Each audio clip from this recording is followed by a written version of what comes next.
പത്തനംതിട്ടയിലെ നഴ്സിംഗ് വിദ്യാർത്ഥിനി അമ്മു സജീവന്റെ മരണത്തിൽ കോളേജ് അധികൃതർ നൽകിയ മൊഴിയുടെ വിശദാംശങ്ങൾ 24-ന് കിട്ടി. വിദ്യാർത്ഥിനിയുടെ പരാതിയിൽ തുടർ നടപടിയെടുത്തെന്ന പ്രിൻസിപ്പലിന്റെ മൊഴി. ആരോപണ വിധേയരായ 3 വിദ്യാർത്ഥികൾക്കും മെമ്മോ കൊടുത്തതും ആരോഗ്യ സർവകലാശാല നിയോഗിച്ച അന്വേഷണ സംഘത്തിന് നൽകിയ മൊഴിയിൽ പറയുന്നു. ജയശങ്കർ പത്തനംതിട്ടയിൽ നിന്ന് വിവരങ്ങളുമായി ചേരുന്നു. ജയശങ്കർ, ഗുഡ് ഈവനിങ്, പറയൂ.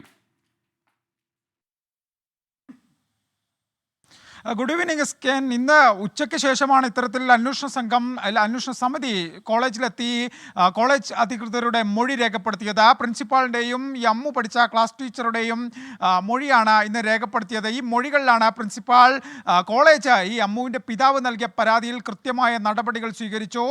ഇതുമായി ബന്ധപ്പെട്ട 3 വിദ്യാർത്ഥികൾക്ക് മെമ്മോ നൽകി. ഒപ്പം തന്നെ ഈ അമ്മു ഈ വിഷയവുമായി ബന്ധപ്പെട്ട് കോളേജിന് നേരിട്ടൊരു പരാതി നൽകിയിട്ടില്ല. അമ്മുവിൻ്റെ പിതാവ് മാത്രമാണ് പരാതി നൽകിയത്.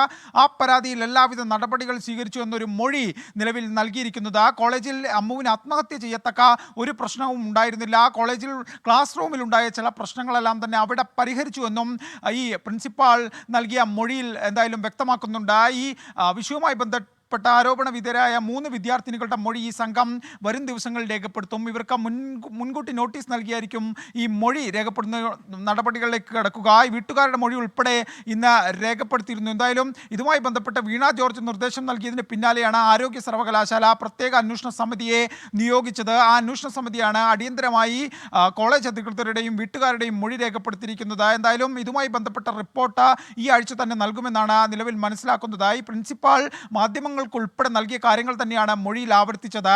അതായത് കോളേജിന് ഒരു തരത്തിലുള്ള വീഴ്ചയില്ല എന്ന് കോളേജ് വീണ്ടും ആവർത്തിക്കുന്നു. ഒപ്പം തന്നെ ഇതുമായി ബന്ധപ്പെട്ട സ്വീകരിച്ച നടപടികളുടെ ഫയലുകളും ഈ അന്വേഷണ സമിതിക്ക് നൽകിയിട്ടുണ്ട്. എന്തായാലും അന്വേഷണ സമിതിയുടെ അന്വേഷണം പുരോഗമിക്കുകയാണ്. മറ്റൊരു തലത്തിൽ പോലീസ് അന്വേഷണവും നടക്കുന്നുണ്ട്. ഡിജിറ്റൽ തെളിവുകൾ ഉൾപ്പെടെ പരിശോധിച്ച ശേഷം ഈ 3 ആരോപണ വിധേയരായ വിദ്യാർത്ഥികളെയും കൂടുതൽ സഹപാഠികളെയും ചോദ്യം ചെയ്ത് തുടരന്വേഷണത്തിലേക്ക് കടക്കാനാണ് പോലീസിൻ്റെ ഒരു തീരുമാനം. 2 അന്വേഷണങ്ങളാണ് അമ്മു സജീവിൻ്റെ മരണവും ബന്ധപ്പെട്ട ഇപ്പോൾ നടക്കുന്നത്. ഈ 2 അന്വേഷണങ്ങളും അതിൻ്റെ തുടക്കഘട്ടത്തിൽ മാത്രമാണ്. ഇതിൻ്റെ അന്തിമ ഘട്ടത്തിൽ എത്തുമ്പോഴായിരിക്കും ഈ മരണത്തിൽ കുടുംബം ആരോപിക്കുന്നത് പോലെ ദുരൂഹതയുണ്ടോ അതോ മറ്റെന്തെങ്കിലും വിഷയമാണോ എന്ന കാര്യത്തിൽ വ്യക്തത വരിക. SKN.